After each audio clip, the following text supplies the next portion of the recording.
읽겠습니다. 요한복음 3장입니다. 요한복음 3장 14절에서 21절까지의 말씀입니다. 요한복음 3장 14절부터 21절까지의 말씀 우리 같이 한 절씩 교독하겠습니다. 14절 말씀 제가 봉독합니다. 모세가 광야에서 뱀을 든 것 같이 인자도 들려야 하리니 이는 그를 믿는 자마다 영생을 얻게 하려 하심이니라. 하나님이 세상을 이처럼 사랑하사 독생자를 주셨으니 이는 그를 믿는 자마다 멸망하지 않고 영생을 얻게 하려 하심이라. 하나님이 그 아들을 세상에 보내신 것은 세상을 심판하려 하심이 아니요 그로 말미암아 세상이 구원을 받게 하려 하심이라. 그를 믿는 자는 심판을 받지 아니하는 것이요 믿지 아니하는 자는 하나님의 독생자의 이름을 믿지 아니하므로 벌써 심판을 받은 것이니라. 그 죄는 이것이니 곧 빛이 세상에 왔으되 사람들이 자기 행위가 악함으로 빛보다 어둠을 더 사랑한 것이니라. 악을 행하는 자마다 빛을 미워하여 빛으로 오지 아니하나니 이는 그 행위가 드러날까 함이요 진리를 따르는 자는 빛으로 오나니 이는 그 행위가 하나님 안에서 행한 것임을 나타내려 함이니라. 아멘. 오늘 요한복음 강의 11번째 시간, 말씀의 제목은 이처럼 사랑하사 있지요. 지난 시간에 여러분 생각했던 말씀 혹시 좀 기억이 나시는지 모르겠는데, 하나님의 사람의 눈을 피해서 밤에 주님께 찾아왔던 니고데모, 그 니고데모가 찾아오자 인사하는 걸 들으시면서 주님께서 바로 말씀하시죠. 사람이 거듭나지 않으면 하나님의 나라를 볼 수 없다. 사람이 물과 성령으로 거듭나지 않으면 하나님의 나라에 들어갈 수 없다 하시면서 그 마음속의 생각을 꿰뚫어 말씀을 하셨죠. 그러면서 니고데모에게 물과 성령으로 거듭날 것을 촉구하셨어요. 물과 성령으로 거듭난다 하는 것은 이것은 말로만 나는 거듭났습니다 한다고 되는 것이 아니라고 제가 말씀을 드렸죠. 거듭난 사람은 반드시 말만 그렇게 하는 것이 아니라 거듭난 삶이 뒤따른다고 말씀을 드렸습니다. 오늘 여기 본문 말씀은 주님과 니고데모의 대화의 연속이죠. 예수님께서 물과 성령으로 거듭나야 된다 이렇게 말씀을 하시니까 니고데모가 9절 말씀 보세요. 3장 9절 우리 같이 읽을까요? 3장 9절 같이 보겠습니다. 시작. 니고데모가 대답하여 이르되 어찌 그런 일이 있을 수 있나이까. 여기 지금 예수님과 대화하면서 예수님께서 물과 성령으로 거듭나지 않으면 하나님의 나라에 들어갈 수 없다 이렇게 이제 말씀을 하면서 하니까 이 니고데모가 예수님께 다시 질문하기를 어떻게 그런 일이 있을 수가 있습니까? 어찌 그런 일이 있을 수 있나이까? 이렇게 물을 때 주님이 하시는 말씀이 너는 이스라엘의 선생인데 이것을 알지 못하느냐? 그러면서 하늘에서 내려온 인자 외에는 하늘로 올라갈 자가 없다. 그렇게 이제 하늘에서 내가 내려왔기에 하늘에서 일어나는 영적인 일을 너에게 말할 수 있다 이렇게 말씀하시는 거죠. 그리고 모세가 광야에서 뱀을 들었던 민수기의 사건을 인용을 하셔서 말씀을 하시죠. 여기 14절 우리 같이 봅니다. 시작. 모세가 광야에서 뱀을 든 것 같이 인자도 들려야 하리니. 자, 이제 여러분 민수기 14장으로 한번 가보세요. 민수기 14장이 아니고 21장. 민수기 21장을 여러분 펼쳐서 21장 4절부터 보시면요. 민수기 21장 4절부터 4절에 보시면 이스라엘 백성들이 지금 이제 애굽에서 이집트에서 430년 동안 노예살이를 하고 그리고 이제 가나안으로 가기 위해서 광야로 나왔어요. 광야로 나와서 4절 보시면 호르산에서 출발하여 홍해 길을 따라 에돔 땅을 우회하려 하였다가 길로 말미암아 백성들의 마음이 어떻게 됐어요? 네. 지금 길로 말미암아 백성들의 마음이 상했다는 말이 무슨 말이죠?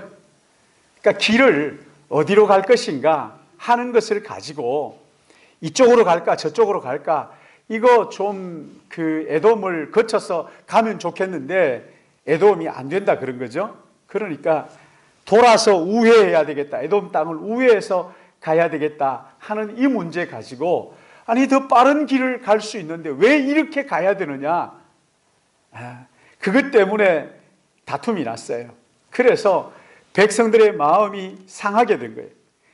여러분, 백성들의 마음이 상하게 되자 어떤 일이 일어납니까? 여기 21장 5절 말씀이 같이 한번 읽어볼까요? 5절 시작. 백성이 하나님과 모세를 향하여 원망하되 어찌하여 우리를 애굽에서 인도하여 내어 이 광야에서 죽게 하는가? 이곳에서는 먹을 것도 없고 물도 없도다. 우리 마음이 이 하찮은 음식을 싫어하노라. 자, 여기 지금 뭐라고 얘기합니까? 길 때문에 마음이 상했어요. 어디로 갈 것인가, 이리로 갈까 저리로 갈까 하다가 지금 길 때문에 마음이 상했는데, 근데 5절 말씀을 보니까 길 때문에 마음 상한 것 가지고 지금 누구에게 원망을 퍼붓고 있어요? 하나님과 모세, 지도자 모세를 향하여 원망하기 시작하죠. 여러분, 이런 일을 두고 종루 비협 사평반목, 이거 뭔지 아시죠? 종로에서 뺨 맞고 사평반목, 모래사장에 가서 눈 흘긴다는. 지금 길 때문에 마음이 상했으면 그 정확하게 길 때문에 우리 이렇게 가고 싶은데 왜 이렇게 갑니까 하면서 이야기를 하면 되는데, 꼭 보면 이 사람들이 그런 거예요. 길 때문에 마음이 상하자 하나님과 모세에게 화풀이를 하는 거죠. 그러자 여기 6절 말씀 우리 같이 봅니다. 시작. 여호와께서 불뱀을 백성에게 보내어 백성을 물어 죽게 하심으로 이스라엘 백성 중에 죽은 자가 많은지라. 하도 하나님을 향해서 원망하고 불평을 하니까, 그리고 모세를 향해서 불평을 하니까 하나님께서 어떻게 하셨어요? 뱀을 보냈어요. 뱀을. 여기 불뱀이라는 것은요, 뭐 활활 타는 불뱀이 아니라 그냥 일반 뱀이에요. 일반 뱀인데 그 뱀에 일단 물렸다 하면 몸이 막 불같이 열이 올라가지고 그냥 그 열이 너무 올라가니까 사람이 죽는 거지요. 근데 이 불뱀을 보내가지고 물어 죽는 거죠. 많이 죽었어요. 많은 사람이 죽었어요. 그러니까 7절 여기 보십시오. 7절 같이 봅니다. 시작. 백성이 모세에게 이르 말하되 우리가 여호와와 당신의 원망함으로 범죄하여 싸우니 여호와께 기도하여 이 뱀들을 우리에게서 떠나가게 하소서. 모세가 백성을 위하여 기도했다. 자, 여기 보면 백성들이 와가지고 우리 잘못했으니까, 그렇죠? 하나님과 당신에게 죄를 범했으니까 용서해 달라고 그렇게 이제 얘기를 하죠. 하나님께 기도해서 이 뱀을 떠나가게 해달라고. 그러니까 모세가 하나님 앞에 기도합니다. 그 8절 보시면 여호와께서 모세에게 이르시되 불뱀을 만들어 장대 위에 매달아 물린 자마다 그것을 보면 살리라. 불뱀을 만들어 노스로 뱀 모양을 만들어서 장대 높이 달고 그걸 들고 외치기를, 누구든지 뱀에 물려 죽는 사람들 누구든지 이 뱀을 바라보면 살리라. 그렇게 이제 얘기했다는 거 아닙니까? 여러분, 그 119 구급차 보시면은 지팡이 위에 뱀 감아놓은 거 보셨죠? 그게 이거예요. 그게 이거예요. 그냥 지팡이에다 뱀 감아놓은 게, 여러분 다 아시는구나. 모르시면 그럴 텐데, 여러분 한번 유심히 보세요. 119 뒤에 보면 그 지팡이에 뱀이 이렇게 한 마리가 감겨져 있는 게 있어요. 그게 오늘 여기 민수기에 나온 이 사건을, 그 이야기를 가지고 거기에다 만들어 놓은 거예요. 살리겠다 하는 의지죠. 여기 보면 모세가 백성들을 위해서 하나님 앞에 기도하고, 또 하나님께서 모세에게 불뱀을 만들어 가지고 장대 높이 달아라. 그리고 그 뱀에 물린 자마다 이 뱀을 쳐다보면 살리라. 자, 여러분, 이 사람들이 왜 뱀에 물렸다고요? 하나님과 지도자 모세, 하나님께 세우신 지도자 모세에게 원망하다가 불평하다가 그 하나님께서 보내신 뱀에게 물렸단 말이죠. 그러니까 원망하는 사람들마다, 뱀에 물려서 지금 죽어가는 사람들마다 장대에 달린 뱀을 쳐다보기만 하면 다 살았다는 거예요. 다 살았다는 거예요. 자, 여러분, 이 사건을 가지고 니고데모에게 주님이 대답을 하시는 거예요. 뭐라고 대답하시는 거예요? 니고데모에게 어찌 이런 일이 물과 성령으로 거듭난다 하는 이 일이 어떻게 가능합니까? 이런 일이 어떻게 있을 수 있습니까? 라고 질문하는 니고데모에게 요한복음 3장 14절 말씀에 모세가 광야에서 뱀을 든 것 같이 인자도 들려야 하리니, 여러분, 여기 인자도 들려야 한다 하는 이 말이 어떻게 된다는 거예요? 그렇죠. 여러분, 우리는 성경을 다 알기 때문에 이 부분 잘 알죠. 인자가 누굽니까? 하나님의 아들, 사람의 몸을 입고 이 땅에 오신 예수 그리스도, 나사렛 예수를 말하는 거 아닙니까? 인자가 어떻게 되어야 된다고요? 십자가에 달리게 될 것이다. 십자가에 달리게 될 것이다. 그래서 불뱀에 물려서 죽어가는 사람들이 모세의 말을 믿고 장대 높이 달린 뱀을 보자 살아난 것처럼 그렇게 하나님의 아들 예수 그리스도의 말씀을 믿고 죄로 멸망할 인생이 내 모든 죄를 대신하여 십자가를 지신 예수 그리스도, 그분을 믿으면 어떻게 된다는 거예요? 산다 말이죠. 산다. 허물과 죄로 죽었던 우리가 다시 살아나게 된다. 여러분, 이 니고데모가 이런 말씀을 주님으로부터 들었을 때 어떤 생각이 들었을까요? 여러분, 이런 이야기를 니고데모가 예수님께서 하신 이 말씀을 들었어요. 민수기에 있는 그 사건을 가지고 누구든지 나를 쳐다보면 산다 이렇게 하셨을 때 이 니고데모가 어떤 생각을 했을까요? 여러분, 여기 이어서 이제 말씀하시는 것이 3장 16절 말씀이죠. 3장 16절, 여러분 성경에서 가장 중요한 말씀 가운데 하나니까 다 암송하시죠. 같이 한번 해볼까요? 하나님이 세상을 이처럼 사랑하사 독생자를 주셨으니 이는 그를 믿는 자마다 멸망하지 않고 영생을 얻게 하리 하심이니라. 여러분, 지금 주님께서 이 니고데모에게 무슨 말씀을 하시는 거예요?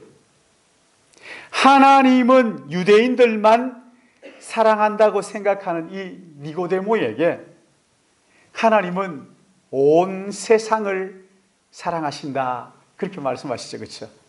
하나님이 세상을 이처럼 사랑하셨다. 아니, 하나님께서는 유대인들만 사랑하셨다 이렇게 말씀하지 않고 우리 하나님께서는 온 세상을 다 사랑하신다. 여러분, 하나님은 어떤 사람은 구원하고 어떤 사람은 버리고 그런 거 아니란 말이죠. 우리 예정론 이런 거 안다고 그러면서 예정론을 모르는 사람이 그렇게 말해요. 예정론을 알면 절대 그렇게 말 못합니다. 근데 예정론이 뭔지도 모르면서 하는 사람들은, 꼭 모르는 사람들은 뭐라 그러냐면요, 하나님 어떤 사람은 부르고 어떤 사람은 버리느냐고. 여러분, 그러니까 예정론이 그렇게 단순한 게 아닙니다. 하나님께서 어떤 사람은 버리고 어떤 사람은 부르고 그게 어디 있느냐고 막 이렇게 나오는데, 여러분, 예정론을 모르는 사람이 그런다고요. 목사들도요, 예정론을 모르면 그렇게 말합니다. 누구는 버림받았다, 누구는 부름받았다 그렇게 말하는데, 예정론을 알면 절대 그렇게 말 못해요. 예정론이 그렇게 단순한 것이 아닙니다. 단순한 게 아니에요. 여러분, 여기 말씀 보세요. 요한복음 3장 16절은 뭐라고 말씀하십니까? 하나님이 세상을, 그렇죠? 여기 세상이라는 것은 누구를 말하는 거예요? 민수기에 말하자면 거기에 원망하고 불평하다가 불뱀에 물린 사람들이에요? 안 물린 사람들이에요? 물려 죽어가고 있는 사람들. 원망하고 불평했던 그 사람들. 하나님께서는 유대인들만 사랑하시는 것이 아니고 온 인류 모든 사람을 다 사랑하신다고요. 나만 사랑하는 게 아니에요. 나만 하는 게 아니에요. 이단들은 꼭 하는 말 보면은 자기들만 구원받는다고 맨날 그러잖아요. 왜? 14만 4천에 들어오지 않으면, 여러분 14만 4천 우리 요한 계시록 하면서 했잖아요. 14만 4천이라는 것은 상징적인 숫자라고요. 상징적인 숫자. 근데 그걸 가지고 이 14만 4천 속에 들어오지 않으면 구원받지 못한다는 이런 바보 천치 같은 소리를 하는데, 그걸 또 믿고 거기에 가가지고 막 그냥 추종하는 사람들, 지난번에 신 목사님 오셔서 말씀하시잖아요. 그 사람들은 그 교주로 있는 자기가 하나님이라는 그 사람 죽는다는 것을 자기만 알고 다 자기만 안 믿지 다른 사람들 다 믿는다고. 본인은 죽는다는 거 믿는다는 거잖아요. 자기는 인간이라는 게, 자기는 사기친다는 거 다 알아요. 거짓말하는 거 다 알아요. 자기만 알아요. 다른 사람들 다 안 믿는다는 거예요. 참 정말 재미있는 이야기들을 하는데요. 여러분, 여기 하나님은 누구는 사랑하고 누구는 사랑하지 않고 그런 게 아니라 온 세상을, 세상의 모든, 그것도 보세요. 불뱀에 물려 죽어가는 사람들, 하나님과 모세를 향하여 원망하고 불평했던 그 사람들을 우리 하나님께서 사랑하신다는 거예요. 아마 이 니고데모가 주님으로부터 이 말씀을 들었을 때 깜짝 놀랐을 거예요. 유대인으로서 하나님께서 우리 유대인들만 특별히 선택해서 유대인들을 사랑하신 줄 알았는데 하나님이 세상을 사랑하신다. 여러분, 조금만 생각할 줄 알면 이 세상이 하나님과 모세를 원망했던 그들이라는 것을 아셨을 때, 알았다면 깜짝 놀라는 거죠. 어떻게 그럴 수가 있을까? 그러면서 하나님께서 세상을 사랑하셔서 그의 아들 독생자 예수 그리스도를 장대 높이 달린 뱀처럼 이 땅에 보내셔서 그 아들 독생자 예수를 십자가에 매달아서 그를 믿기만 하면 누구든지 구원받게 하신다, 거듭나게 하신다, 이렇게 지금 니고데모에게 말씀을 하시는 거죠. 사랑하는 여러분, 하나님께서는요, 예수 그리스도를 보내시는 것은 누구는 버리고 누구는 선택하고, 그래서 너 버린 거 아니냐, 여러분, 그런 말하라고 하나님께서 이런 말씀하시는 거 아닌 거 아시죠? 그런 비교하면서 아이고 너는 버렸네, 나는 선택받았는데, 요런 가벼운 이런 얘기하라고 이 말씀하신 것이 아니에요. 세상을 사랑하신다고요. 모두를 사랑하신다고요. 남자나 여자나 원망하고 불평했던 죄와 허물로 죽어가는 모든 사람들, 하나님께서는 한 사람도 멸망하지 않고 구원받는 것을 하나님의 뜻이란 말이에요. 하나님 기뻐하신단 말이에요. 여러분, 혹시라도 그런 말씀하지 마세요. 아이고 너는 버림받았나. 여러분, 그런 거 하나님의 마음이 아니에요. 오늘 여기 말씀하시잖아요. 요한복음 3장 17절 말씀을 같이 보겠습니다. 시작. 하나님이 그 아들을 세상에 보내신 것은 세상을 심판하려 하심이 아니요 그로 말미암아 세상이 어떻게 하신다고요? 그래요. 그냥 깡패 같은 그놈도 하나님께서 당신을 사랑하셔서 구원하시기를 원하십니다. 죽으라고 말을 듣지 않고 그렇게 부모가 기도하고 너 구원받았으면 좋겠다 해도 나는 예수 안 믿어, 이렇게 하는 그놈을 위하여서 예수님께서 십자가에 돌아가셨다고. 여러분, 변함없이 아이고 그래 하나님께서 너 버리셨나 보다, 그렇게 말씀하시면 안 된단 말이에요. 그건 말이 아니에요. 성경이 하고 싶어하는 예수님의 마음이 아니란 말이죠. 하나님께서는 예수님을 이 땅에 보내신 이유가 뭐라고 그럽니까? 아들을 이 세상에 보내신 것은 세상을 심판하기 위함이 아니라는 거예요. 구원하시기 위함입니다. 세상을 구원받게, 그의 믿음으로 구원받게 하기 위해서 이 땅에 보내셨다, 이렇게 말씀을 하고 계시잖아요. 여러분, 유대인이라서 구원받는 것이 아니고 이방인이어서 심판받는 게 아니에요. 오늘 여기서 말씀하시는 게 뭡니까? 그를 믿는 자는 심판을 받지 아니할 것이요 믿지 아니하는 자는 하나님의 독생자의 이름을 믿지 아니함으로 어떻게 된 거라고요? 심판을 받은 것이다. 믿는 자는 심판을 받지 않지만, 그러나 믿지 않는 자는 이미 심판받은 것 아니냐, 이렇게 말씀하시는 것이죠. 로마서 1장 16절 17절 말씀 보시면은 의롭게 되는 길이, 새로운 한 의가 예수 그리스도 안에서 나타났는데 의롭게 되는 일이 어떻게 가능하다고 말합니까? 오직 믿음으로. 믿음에서 믿음에 이르게 하나니. 여러분, 이 말씀이 뭐냐면 오직 믿음으로 이신칭의 의롭게 되는 길은 오직 믿음밖에 없다. 믿음으로 의롭게 된다. 예수 그리스도 그분을 믿음으로 의롭게 되는 것이다. 그렇게 말씀하셨죠. 그런데 여기 19절 말씀 보십시오. 19절 말씀 우리 같이 읽습니다. 시작. 그 정죄는 이것이니 곧 빛이 세상에 왔으되 사람들이 자기 행위가 악함으로 빛보다 어두움을 더 사랑한 것이니라. 아멘. 자, 여기 보면 그를 믿는 자는 심판을 받지 아니할 것이 하는 것이요 믿지 아니하는 자는 하나님의 독생자의 이름을 믿지 아니함으로 벌써 심판을 받은 것인데, 심판은 이것이니, 정죄는 이것이니, 심판받은 것이 바로 이것인데, 여러분 이 말씀 잘 한번 보세요. 그 정죄는 이것이니 곧 빛이 세상에 왔으되 사람들이 자기 행위가 악함으로 빛보다 어떻게 했다고요? 어둠을 더 사랑한 것이니라. 이게 심판이라는 거예요. 예수님께서 이 땅에 구원자로 오셨는데, 구원 빛으로 오셨는데, 그 빛 앞에 나오면 자기 속에 감추어진 더러운 죄악이 그 빛 속에서 다 드러나게 되니까 사람들이 빛이 싫다고 그러면서 그 어두움 속에 있고 싶지, 빛 가운데 나오고 싶지 않아가지고 그냥 거기에 있는 그것이 멸망의 길, 심판이라는 거예요. 그것이 심판이라는 거예요. 무서운 거죠. 어두움을 빛보다 더 좋아해서 빛에 나오면 내 안에 더러운 죄가 고스란히 드러나게 되니까, 여러분 그냥 어두움보다 빛보다 어두움을 더 사랑하는 것, 이것이 심판이라고 말씀하시는. 여러분 이게 왜 심판입니까? 20절 말씀 보십시오. 20절 같이 봅니다. 시작. 악을 행하는 자마다 빛을 미워하여 빛으로 오지 아니하나니 이는 그 행위가 드러날까 함이요. 자, 여러분 이제 이 말씀을 놓고요 한번 생각해 보세요. 여러분은 여러분의 죄악이요 예수님 앞에 나와서 막 다 드러나기를 원하십니까? 아니면 이걸 딱 감추고 없는 것처럼 이렇게 감추고 살기를 원하십니까? 누구든지 예수님 앞으로 나오면 가장 먼저 일어나는 사건이 뭔지 아세요? 사람들은 예수 믿으면 복 받는다 이렇게만 말하는데, 여러분 그거 엄격하게 말하면 거짓말이에요. 물론 그게 더 깊이 생각하면 맞는 말입니다. 예수님 앞에 나오면 복 받기 전에 먼저 해야 될 일들이 있어요. 빛이신 주님 앞에 오면 누구든지 그 속에 감추어진 죄악들, 부끄럽고 수치스러운 죄악들이 다 드러나게 되는 거예요. 거룩하신 그 하나님 앞에 딱 나오면요, 나오는 순간 내가 얼마나 더러운 죄인인가가 고스란히 다 드러나게 되어 있는 거예요.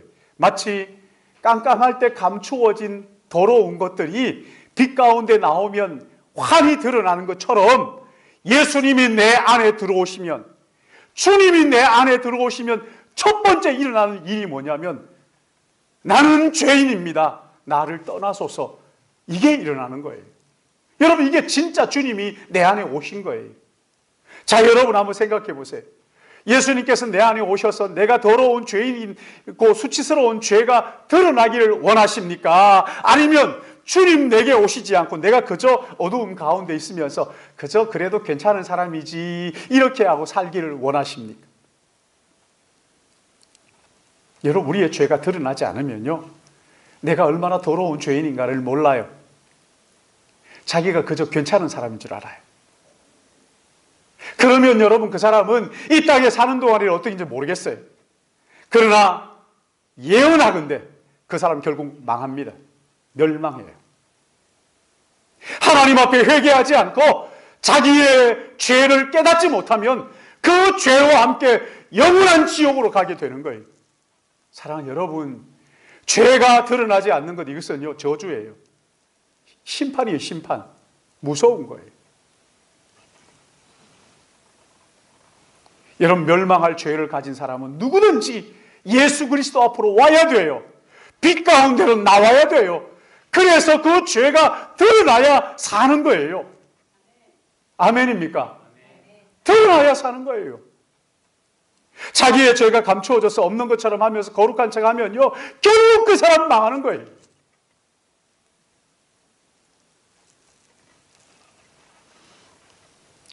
총신대 역사학과 교수인 박용규 교수가 쓴 평양 대부흥 이야기라는 책을 이제 어제부터 제가 이제 읽고 있어요.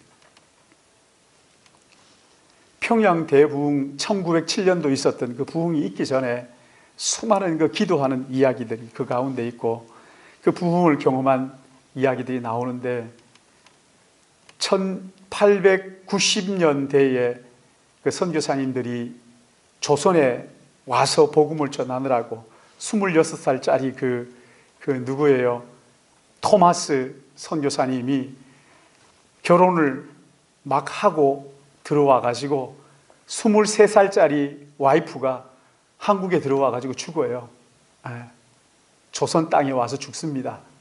그리고는 시리에 빠져 가지고 그냥 내가 하나님을 위해서 내 목숨을 다 드릴 거지만 그러나 지금은 내가 이렇게 아내를 먼저 떠나보내고 슬픔에 잠겨서 어떻게 해야 될지 모르겠습니다. 그리고 시간이 지나서 이제 그 셔먼호를 타고 통역 겸 복음을 전하기 위해서 다시 추스려 가지고 성경을 들고 대동강으로 들어오지요.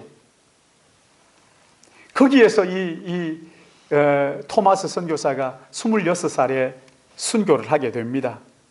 그때부터 이제 본격적으로 이 조선 땅에 복음이 들어오기 시작을 하지요. 근데 거기에서 왔던 선교사들 가운데 그 평양에도 오고 부산에도 오고 이렇게 이제 들어오게 되는데 그 가운데서 하디 선교사가 들어오는데 이 사람은 토론토 의과대학을 졸업을 하고 영국계 백인이에요. 그러니까 백인이라는 그 우월감과 지금 의과대학 토론토가 그때 그 당시에 토론토 의과대학은 세계 세 손가락 안에 들어가는 그런 유수한 대학이었는데 거기에서 의과대학을 졸업하고 왔으니까 여러분 1900년도 초에 우리나라 뭐 볼 것도 없지요. 저 여자들은 이게 뭐 사람 취급도 못 받았잖아요. 그런데 와가지고 보니까 너무 조선 사람들이 너무 형편없는 데다가 또 왜 그렇게 거짓말을 잘하는지. 아니 서양 사람들이 봤을 때 그 공자왈 맹자왈 하면서 그 유교의 영향을 받아가지고 체면 치레하는 데는 1등인 거예요. 마음속에 그냥 안 먹으면서 먹었다 하는 거, 안 가면서 갔다 왔다 그렇게 하고 뭐 안 보면서 본 척하는 이런 거짓말이 너무 능수능란하고 도무지 조선의 마음을 볼 수가 없다고. 그럴 정도로 그 어려운 거기에서 와가지고 의대 졸업하고 자기 나름대로 엘리트인데 여기에 들어왔으니까 얼마나 그냥 시시하고 이렇게 보였겠어요. 근데 이렇게 조선 사람들을 무시하고 그 환자들을 진료하면서도 그렇게 깐깐하게 진료를 했다는 거 아닙니까? 그러다가 이제 그 여자 선교사님들이 기도회를 합니다. 조선의 부흥을 달라고. 그렇게 기도회를 하다가 이 하디 선교사님을 불러가지고 강사로 초청을 해요. 그러면서 3시간에 걸쳐서 기도에 대해서 이야기해달라고, 기도에 대해서 얘기해달라고. 그러니까 하디 선교사가 지금까지 조선에 들어와가지고 가는 곳마다 선교에 실패했는데 왜 내가 이것을 실패했을까? 하나님께 기도하면서 그 생각을 가만히 하다가 지금까지 조선 사람 핑계를 댔어요. 이 조선 사람들을 거짓말만 잘하고 너무나 무식하고 말이지 막 이렇게 하다가 성령께서 그 마음에 깨닫게 해주시니까 문제가 내가 은혜가 없어서 그렇다. 내 안에 은혜가 메말라서 그렇다. 그리고 성령 충만하지 않았기 때문에 그랬다. 이것을 깨닫고는 이제 가는 곳마다 성령의 은혜를 구하면서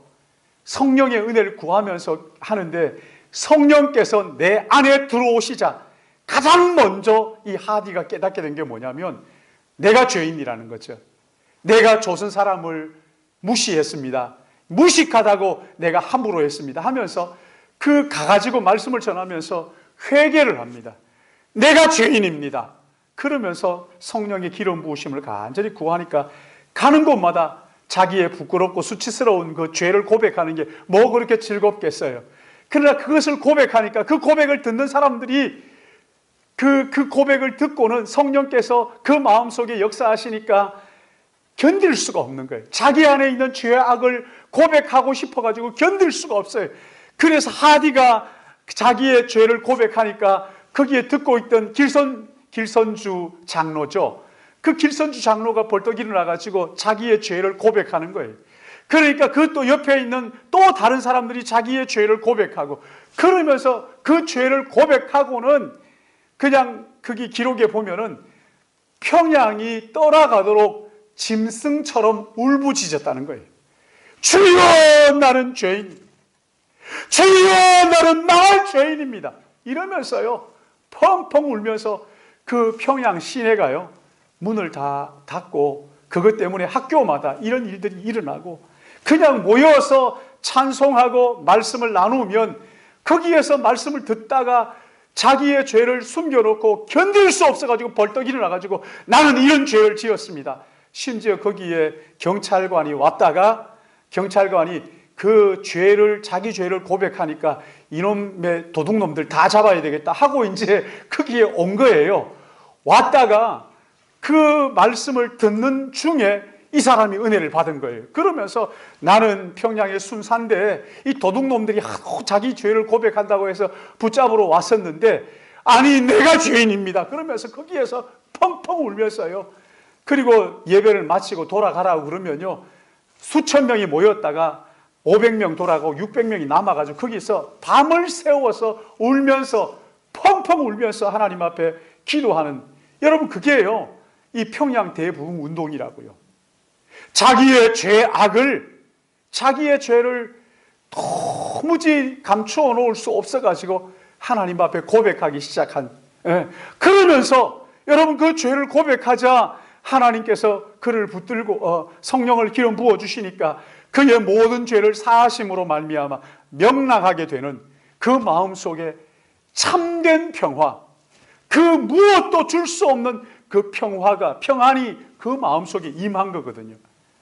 제가 우리 교회에 와가지고 그 사도행전 설교를 했는지 그 설교를 하면서 아나니아와 삽비라 이야기가 거기에 좀 있었어요. 그래서 잠깐 이야기를 했어요. 근데 그날 저녁인가 어느 날 저녁에 5층에 누가 문을 똑똑 두드려요. 그래서 제가 문을 열었더니만 어떤 자매가 하나 왔어요. 그래서 어쩐 일이냐 그랬더니만은 봉투를 하나 들고 와가지고 저한테 그러는 거예요. 목사님, 지금까지 제가 이런 돈이 있었는데 여기에 11조를 못 드렸어요. 근데 설교를 듣는데 제 마음에 견딜 수가 없었어요. 견딜 수가 없었어요. 그래서 여기 담아왔다고 그 돈을 몇백만 원 되는 걸 가지고 오셨더만요. 제가 깜짝 놀랐어요. 그러면서 이 자매가요 그 자기 직장에서 볼펜 같은 거 이렇게 가지고 온 게 있어가지고 그걸 생각이 나가지고 그 볼펜을 사가지고 거기에 갖다 줬다는 거 아닙니까? 갖다 줬더니만 직원들이 묻더래요. 부장인가 누가 이게 뭐냐? 사실대로 얘기를 했다는 거 아닙니까? 사실은 제가 이렇게 볼펜을 가지고 오고 해가지고 우리 집에 우리 회사의 볼펜이 거기에 있어가지고 제가 이걸 어떡할까 하다가 이렇게 가지고 왔습니다. 그러니까 그 부장이 피식 웃으면서 나도 그래 말인데 뭐 그게 괜찮아 이랬다는 거죠. 여러분 이게요 이런 일들이요 더 많이 일어나야죠. 이런 일들이 더 많이 일어나야 진짜 평안이 뭔지 아는 거예요.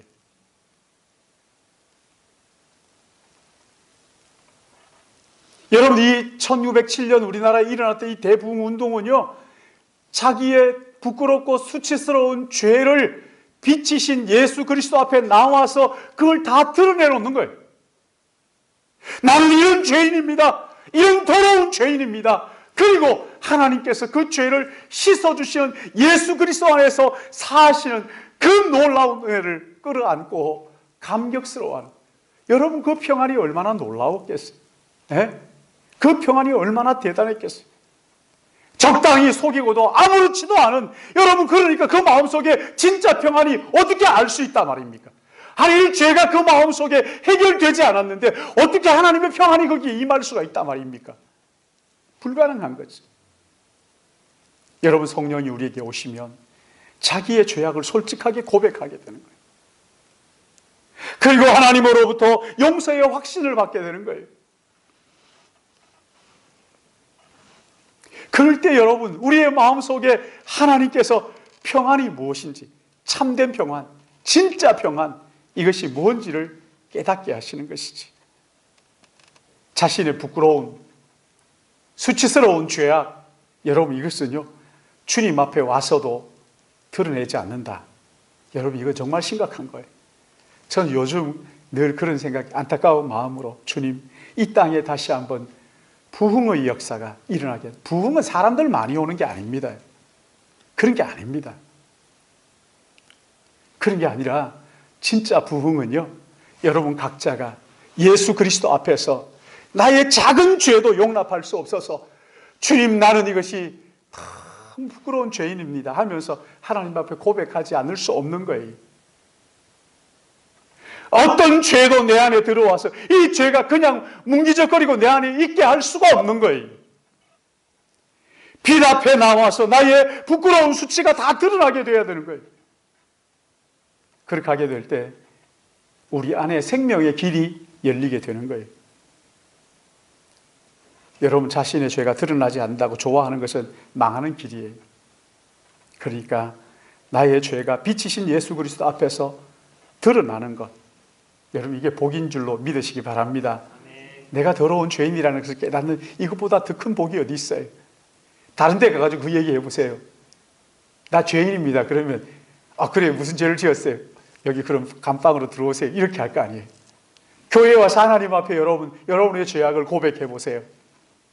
하나님께서는 상한 마음, 통회하는 심령을 불쌍히 여기시고 진짜 평안이 무엇인지, 우리 찬양하잖아요. 내 마음속에 있는 참된 이 평화는 누구도 빼앗을 수 없네. 여러분 그 평화가요, 그냥 죄를 고백하지 않고 감추어 놓고 있는 그 사람에게 주어지지, 절대 그건 가짜 평안이에요. 가짜 평안이에요. 핵을 뒤에 감추어 놓고 해결할 마음이 전혀 없으면서 우리 평화 선언하자. 평화 선언해서 뭐하게? 다 내려놓고 진짜 평안을 원하면 다 우리의 죄를 하나님 앞에 다 내려놓는 거예요. 주님, 이런 죄, 저런 죄 있습니다. 아니, 이 회개도 제가 이렇게 앉아서 주님, 제 잘못이 이 죄가 생각나게 해주세요. 어떨 때는 참 답답할 때가 있죠.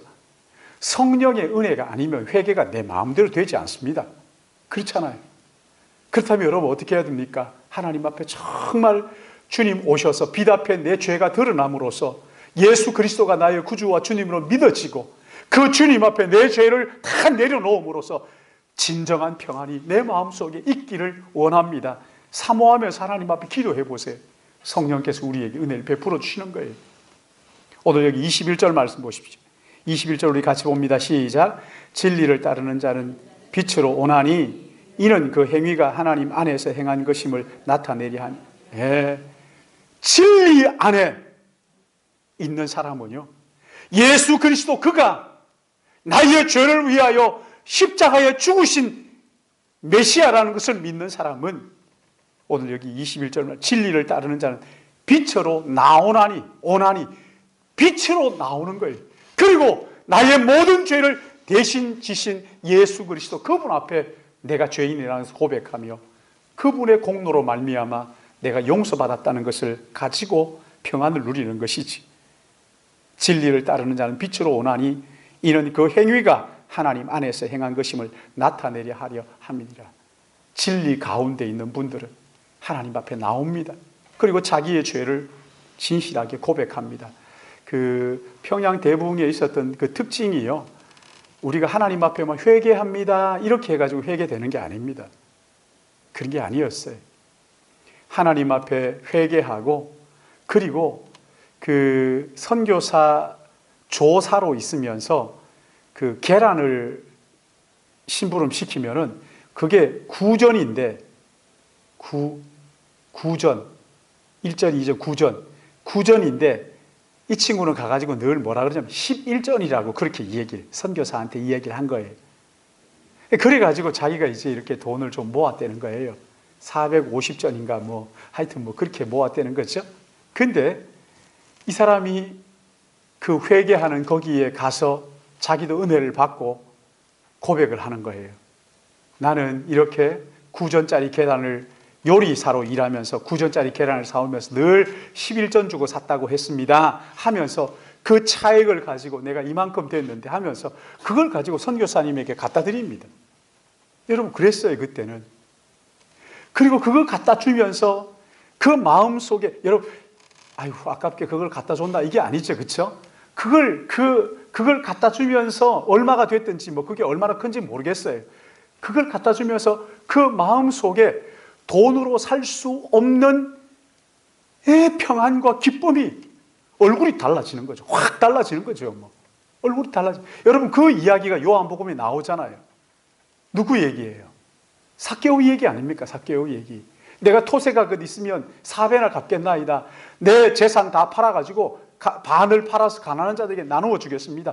그런 거 아닙니까? 여러분 그게 진정한 부흥이에요. 예수 그리스도를 진짜 만나면 이런 일들이 우리 안에 일어나게 되는 거예요. 이런 일들이 일어나게 되는 것이지. 사랑하는 여러분,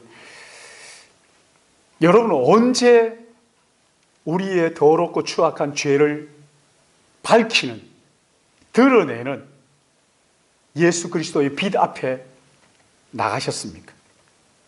언제 예수님 앞에 나가서 나의 부끄럽고 수치스러운 죄악을 솔직하게 인정하고 회개하셨습니까? 빛이신 그리스도 앞에 우리의 죄가 드러나는 것은 축복인 것을 믿으시기 바랍니다.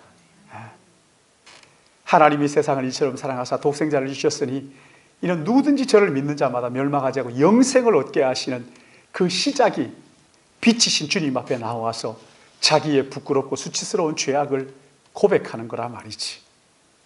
이런 부흥이 우리 안에서 우리 교회 가운데서 일어나게 되기를 사모하시기 바랍니다. 이것을 위해서 기도함으로써 우리 교회가 진짜 교회의 모습이 어떤 것인지를 보여주게 되는 그런 은혜가 우리 모두에게 넘치기를 축복합니다. 사랑하시는 주님 감사합니다. 오늘 여기